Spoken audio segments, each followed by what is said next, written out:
paz de Cristo esteja na tua vida, no teu coração. Vamos estudar a 8ª lição do nosso trimestre. O tema é edificado sobre o fundamento dos apóstolos e dos profetas. O textuário da lição está em Efésios 2:20. Edificado sobre o fundamento dos apóstolos e dos profetas, de que Jesus Cristo é a principal pedra de esquina. A verdade prática fala-nos o seguinte: Jesus Cristo é a pedra basilar da igreja, que está edificada por meio dos ensinamento dos apóstolos e o testemunho dos profetas. Ao estudar essa lição, ela tem como o texto bíblico principal Efésios capítulo 2, versículos 20 a 23, e também Mateus capítulo 7, versículos 24 até o versículo 27, falando da casa edificada sobre a rocha e da casa edificada sobre a areia. Onde a casa é edificada, o fundamento, o alicerce da casa.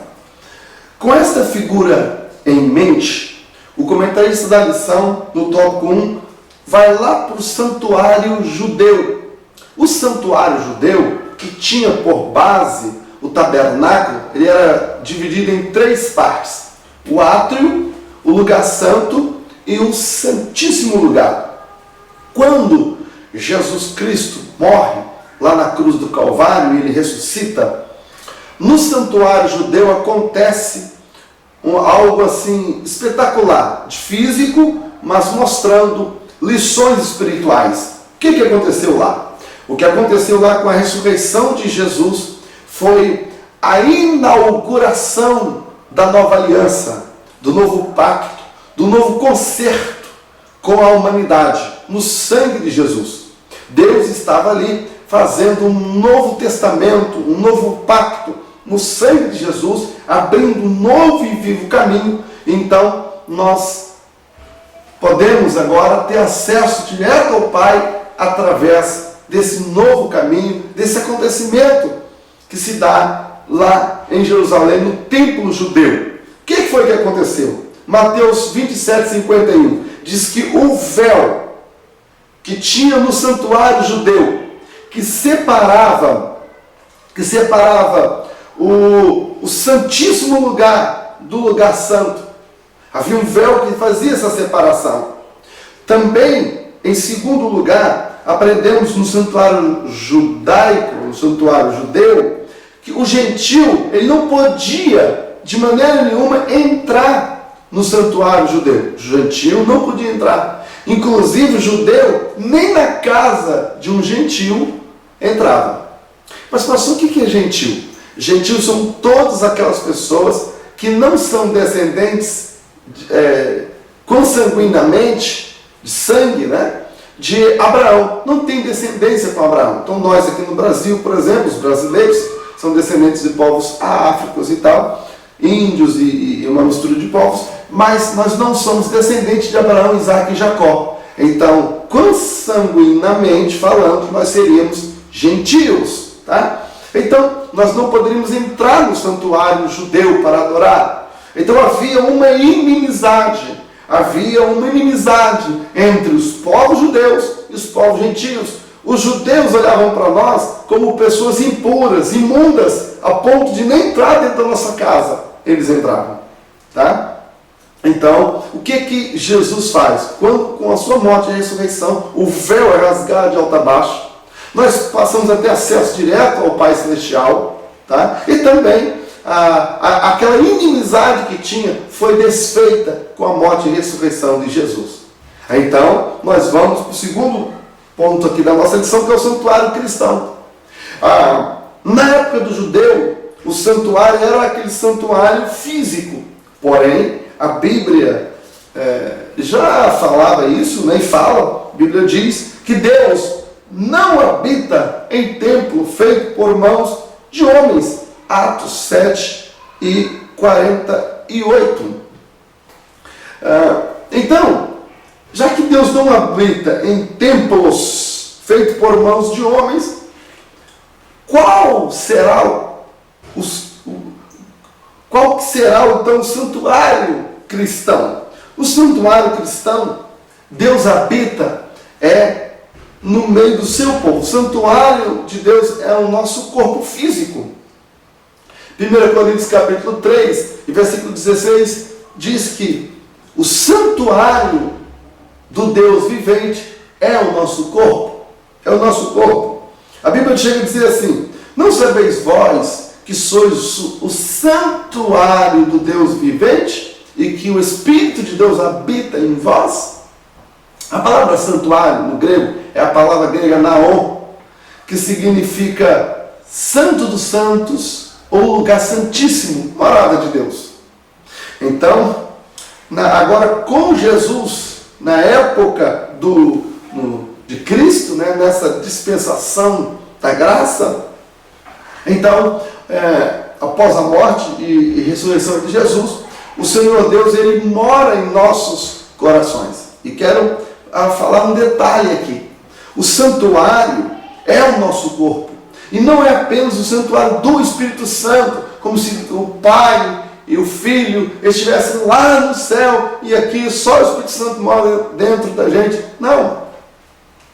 Em João capítulo 14 e o versículo 23, diz assim: aquele que ouve minhas palavras e guarda os meus mandamentos, eu e o Pai viremos para ele e faremos nele morada.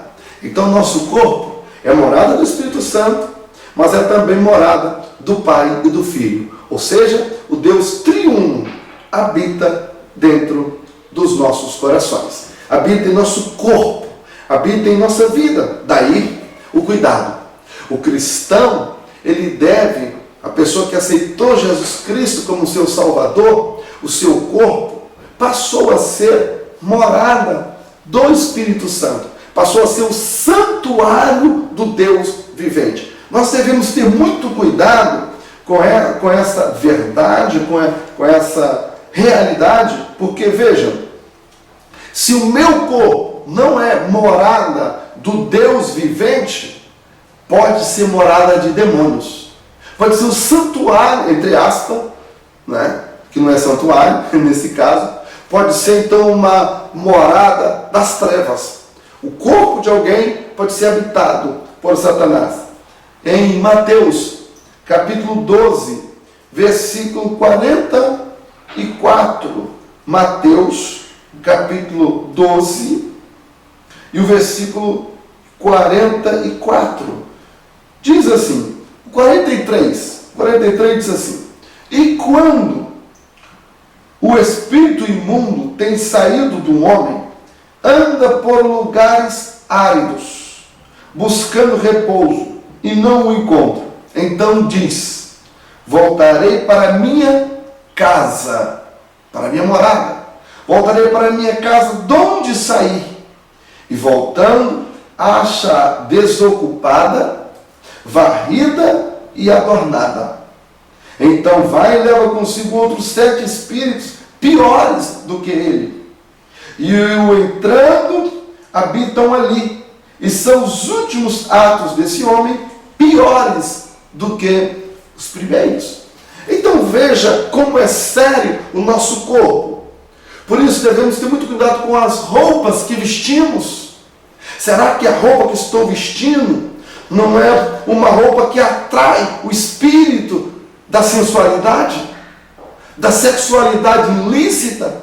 Não é o espírito que atrai a prostituição? Será que a roupa que eu estou vestindo não é uma roupa que não condiz com o meu corpo como um santuário? Olha só. E a palavra grega é naon, que significa santo dos santos. Lugar santíssimo. Gente, meu corpo é um lugar santíssimo, onde Deus habita. Isso é muito sério, é muito importante. Então, na época do santuário, na época agora de Cristo, o santuário do Deus vivente é o nosso corpo. Portanto, devemos ter muito cuidado onde andamos, como andamos, como vestimos, como cuidamos do nosso corpo, o que ingerimos, não é verdade? Devemos ter muito cuidado, porque o nosso corpo é o santuário do Deus vivente. Na época em que Jesus, em que o próprio apóstolo disse edificado sobre o fundamento dos apóstolos, Paulo, ele vai lembrar de uma figura muito interessante que é, naquela época, a pedra angular. Pedro cita literalmente essa questão da pedra angular. O que é a pedra angular? Naquela época, os arquitetos, quando eles iam construir, eles, antes de fazer, se fosse hoje, nós temos o que nós chamamos de pedra fundamental, ou também a pedra fundamental. Alguns poderiam até chamar de sapatas. Só que as sapatas, elas são muitas. E a pedra angular era uma só. Trazendo para o raciocínio de hoje, antes das sapatas, tinha a pedra chamada pedra angular. Era uma pedra que ficava num canto da casa. Ficava numa posição onde todas as sapatas e todo o vigamento, toda a base, todo o alicerce da casa ficava apoiado em cima dessa pedra, chamada pedra angular. E Jesus Cristo, ele diz ser essa pedra angular. Então, a igreja, ela está edificada sobre esta pedra angular, que é Cristo. A pedra angular é Cristo. Em Mateus, capítulo 16, versículo de número 18, aqui, Jesus, ele estava andando com os seus discípulos, e ele pergunta: quem diz os homens aí que eu sou? Quem eles falam quem eu sou? Eles dizem que eu sou quem? Então os discípulos falam: Senhor, eles dizem aí que o Senhor é um dos profetas, que o Senhor é Elias, que o Senhor... Aí Pedro, levantando a voz, fala assim: não, tu és o Cristo, o Filho do Deus vivo.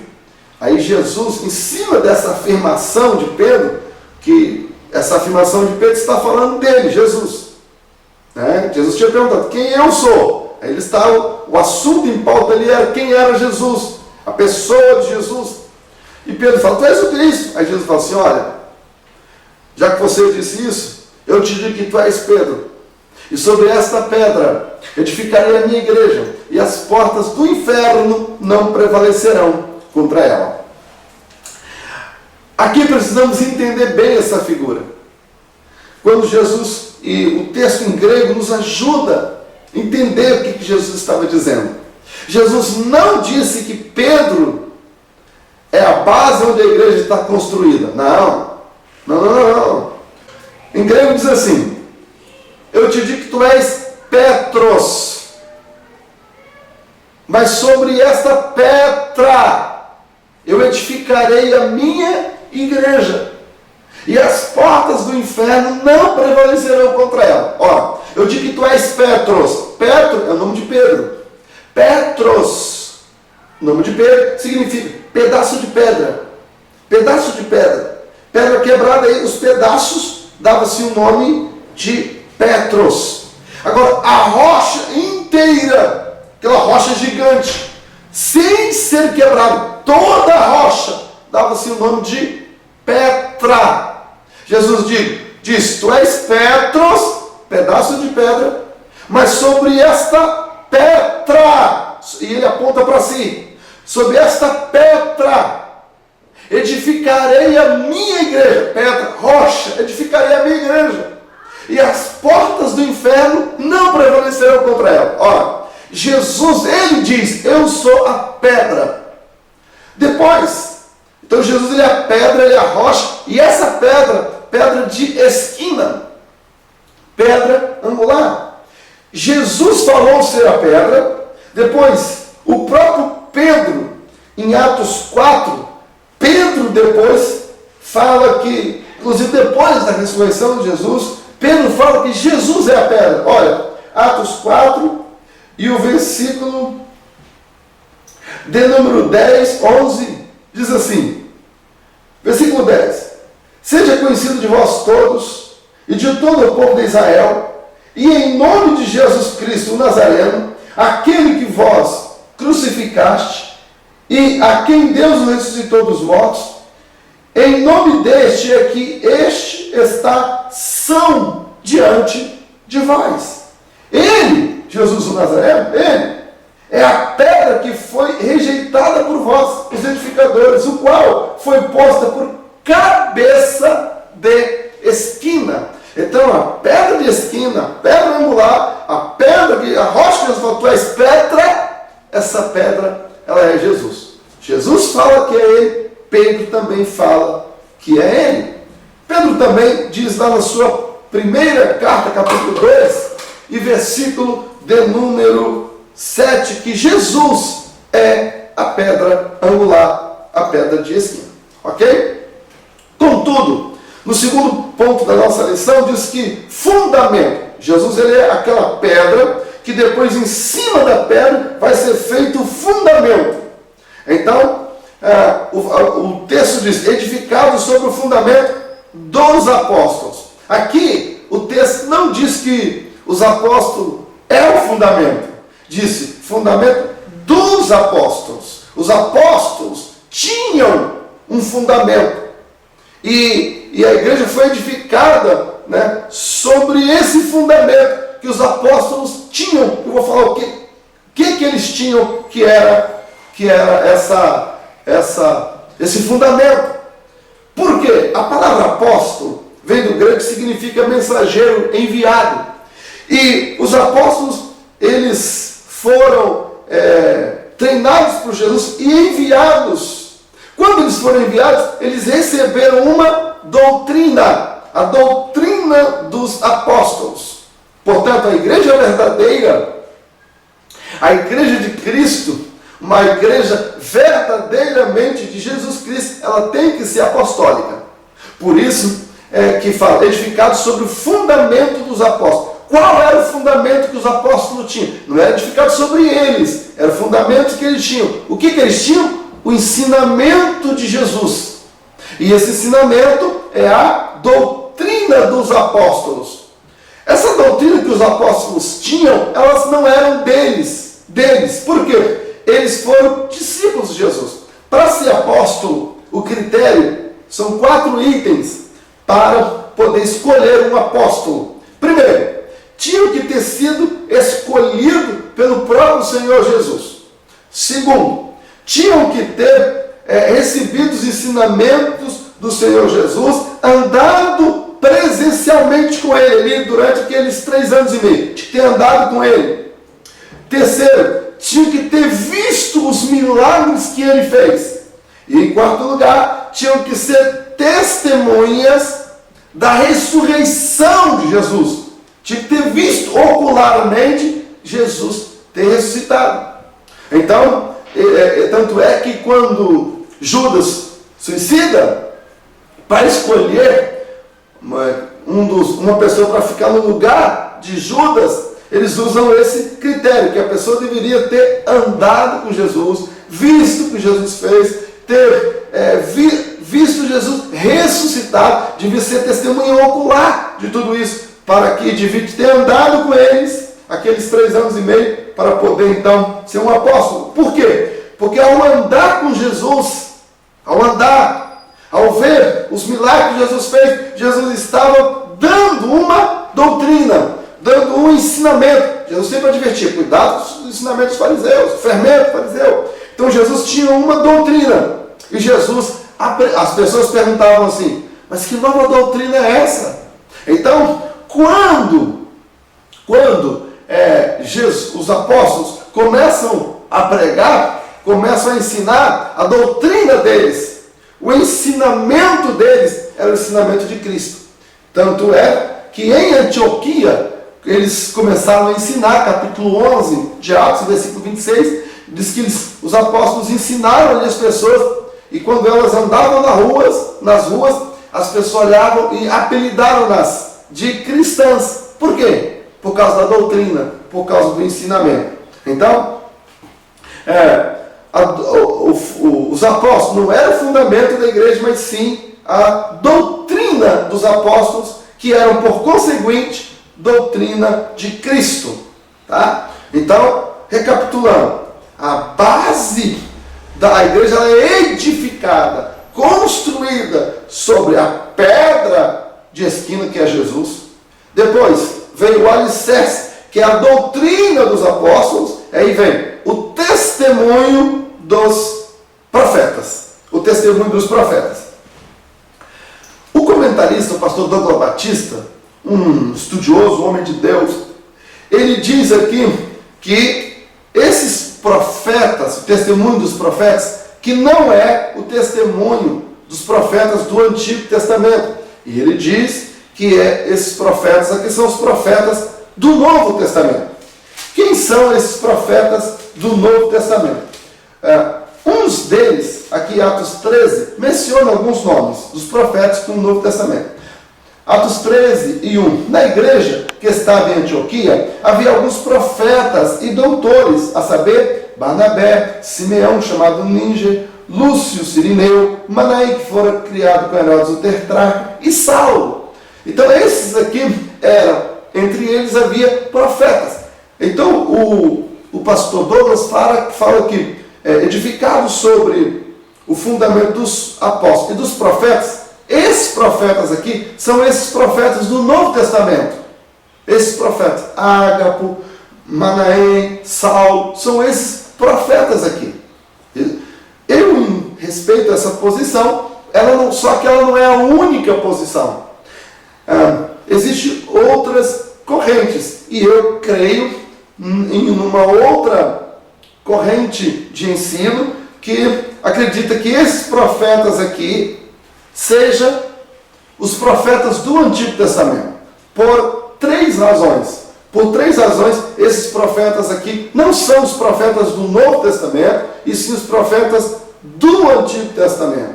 Três razões, três evidências. Primeira evidência, que a primeira vez que foi falada pedra de esquina, foi falada no Antigo Testamento. Salmo de número 118 e o verso de número 22. Quem usou depois estava copiando do Antigo Testamento. Depois, o próprio Jesus, em Lucas 24 e 44, Jesus ele fala de si usando os profetas. Olha o que está escrito lá em Lucas 44 e o versículo de número Lucas 24 e versículo 44. E disse-lhes, Jesus disse: são estas palavras que vos disse, estando ainda convosco, convinha que cumprisse tudo que de mim estava escrito na lei de Moisés, nos profetas e nos salmos. Então, quando o apóstolo Pedro, lá em 1 Pedro, capítulo 2, versículo 7, fala, e depois lá em Atos 4, quando ele se refere à pedra, que a pedra é Cristo, a pedra fundamental, ele está falando das profecias do Antigo Testamento, dos profetas do Antigo Testamento.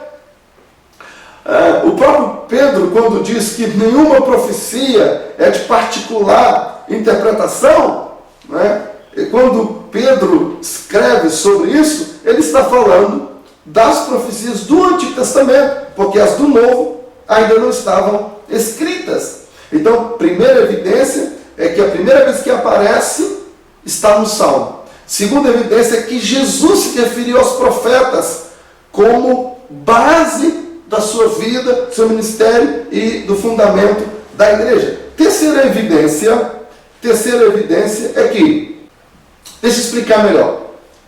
O pastor Douglas aqui disse, ele vai até definir usando a palavra grega, que o profeta do Novo Testamento são os intérpretes das Escrituras. esses intérpretes das Escrituras aqui já são os apóstolos. Quem interpreta o Antigo Testamento, quem interpreta a Escritura, fazendo dela ensino, fazendo dela doutrina agora apostólica, quem faz isso são os apóstolos. Eles são os intérpretes das Escrituras. Os apóstolos são os profetas do Novo Testamento. Então, já são eles. Já que são eles, não pode ser apóstolos e profetas do Novo Testamento. Ou seja, não pode estar falando das mesmas pessoas. Está falando de duas classes diferentes. São os profetas e apóstolos. Apóstolos e profetas. Está dizendo, os apóstolos do Novo Testamento e os profetas são os do Antigo Testamento. Tá? Então, eu respeito, né, a posição do caríssimo pastor Douglas, um grande homem de Deus, mas eu entendo que não tem sentido, né, ser os profetas do Novo Testamento, porque sendo eles os profetas do Novo Testamento, os intérpretes das Escrituras, eles se confundem com os apóstolos. E aqui é distinto. Profetas profetas é uma coisa, apóstolo é outra. Então, edificados sobre o fundamento dos apóstolos e dos profetas. De que Jesus Cristo é pedra de esquina. Então, a igreja está edificada sobre esse tripé. Os profetas do Antigo Testamento, os apóstolos como intérprete, né, da lei, dos ensinamentos de Jesus, a doutrina dos apóstolos, né, e em terceiro lugar a pedra de esquina que é Cristo. Esse tripé, a pedra de esquina que é Cristo, o ensinamento dos apóstolos como intérprete do Novo Testamento, do Antigo Testamento, da palavra de Deus, dos ensinamentos de Jesus Cristo, e também os profetas do Antigo Testamento. Jesus, os apóstolos, profetas do Antigo Testamento. Então, por isso eu discordo do querido amigo pastor Douglas Batista. Findando aqui a nossa lição, está sendo edificados para a morada de Deus. Edifício bem ajustado, cresce.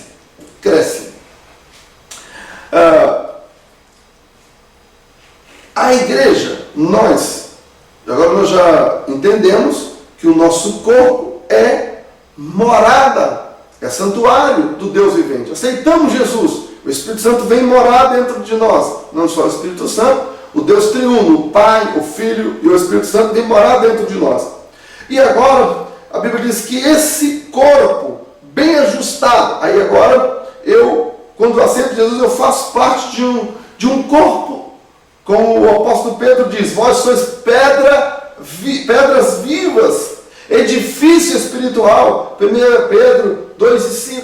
Agora, nós como um edifício, vós sois pedras vivas, essas pedras vivas são ajuntadas, e elas agora vão sendo trabalhadas por Deus, e vão construindo o edifício. Qual é esse edifício? É a igreja. Portanto, nós estamos sendo colocados nesse edifício no lugar certo. Uns vão ser colocados para que sejam feitas janelas, portas, outros parede, outros teto, enfim. Mas o mais importante é que nós, como pedras vivas, estamos sendo trabalhados, e essas pedras sendo trabalhadas para a construção desse santuário maior, que é a igreja onde Deus habita. E nós vamos sendo trabalhados de maneira que cresçamos. Aqui eu quero fazer uma aplicação. Você está crescendo espiritualmente? Tem gente que fica lembrando de quando era novo convertido. Quando eu era novo, meu primeiro amor, eu orava meia hora, eu lia a Bíblia todo dia, eu jejuava, agora não estou fazendo isso. quer dizer que você não está crescendo? Você está diminuindo? Veja lá se você é pedra viva, porque você pode ser uma pedra morta no corpo. Quando eu olho para trás, para a minha vida, eu percebo, cada dia que passa, eu estou me envolvendo mais com o Senhor. Eu estou lendo hoje mais a palavra do que eu lia quando era novo crente. Eu estou orando mais do que eu orava quando era novo crente. Hoje eu frequento e participo mais da igreja do que quando era novo crente. Hoje eu tenho mais compromisso com Deus do que quando era novo crente. Essa história de você querer ficar voltando ao primeiro amor, como se você voltasse a ser criança, como se voltasse a ser menino. Nós, como adultos, nós trabalhamos mais do que quando éramos criança. Sim, eu entendo a importância de nós voltarmos ao primeiro amor no sentido de dedicação, de fervor, mas nós não podemos ser aquela criança que nós éramos. Nós precisamos crescer como casas espirituais, como pedras vivas que são edificadas. Nós estamos numa grande construção e o Senhor está trabalhando na nossa vida, construindo em nós. Você está disponível para Deus trabalhar na sua vida, edificar no seu coração, edificar. Você é uma edificação do Senhor, tá certo? Então você precisa ser moldado, trabalhado como uma pedra viva nas mãos do Senhor. É verdade que às vezes vai doer, é verdade que às vezes vai nos incomodar.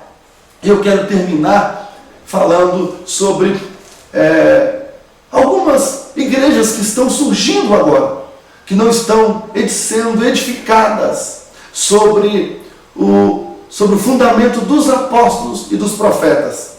As pessoas que não aceitam mais o ensinamento do Antigo Testamento, as pessoas que não aceitam mais o ensinamento dos apóstolos, não aceitam mais.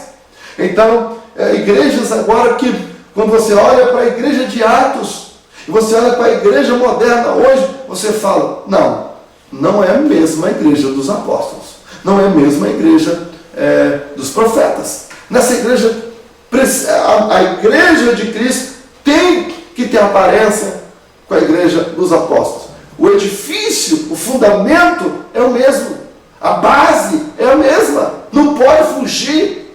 Se os apóstolos não permitiam, a nossa doutrina tem que ser a doutrina dos apóstolos. Se os apóstolos não ensinavam, nós também não podemos ensinar. Os ensinos que temos hoje, os apóstolos ensinavam. Eu vou só dar um exemplo. Os apóstolos, eles ungiam, tinha uma mesa para ungir objetos, ou eles só ungiam quem estavam enfermos, para que Jesus curasse? Na igreja apostólica, os apóstolos batizavam crianças. Na igreja apostólica, os apóstolos, eles eram pessoas casadas. Na igreja apostólica, para a escolha dos apóstolos, para a escolha de um homem de Deus, a escolha de um obreiro, como é que era? Como era a escolha de um obreiro?